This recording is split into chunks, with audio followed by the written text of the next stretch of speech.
Per carità, l'insalata russa non la voglio più nella mia trattoria. Non è questione di razzismo, credetemi. L'ultima volta che era a cena è successo un macello. Siamo andati tutti a dormire e lei ha cominciato a russare, non facendoci più chiudere occhio.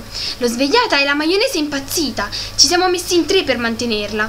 La panna montata comincia a dire: ecco, con me non succede perché sono la più bella, la più bianca, la migliore. L'agitazione generale fece rinsorgere pure il gambero rosso, che cominciò a cantare le note di resistenza di Bolla Ciao.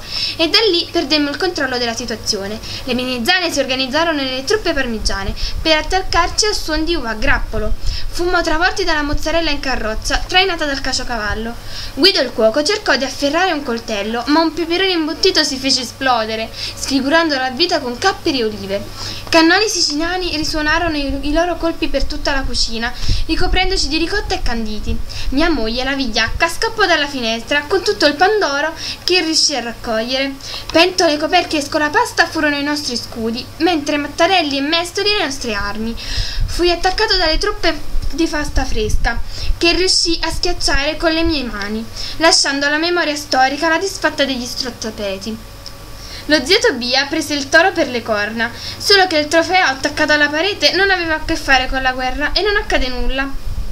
Giulio il cameriere condusse una campagna in mare, riuscì ad affondare i polipetti, ma contro le barchette di melanzane guidate da esperti alici marinate fu la nostra disfatta marina. Nella battaglia finale schegge di granita colpirono lo zio Tobia, perdendo una gamba, e da allora diventò lo zio Tibia. Panzerotti marciarono per tutto il campo di battaglia, lasciando al passaggio solo olio. Respingemmo furiosamente il primo attacco aereo delle ali di pollo, ma ci fu l'invasione aliena dei risolti al tartufo e ripiegammo nella cantina, dove ci arrendemmo al nemico.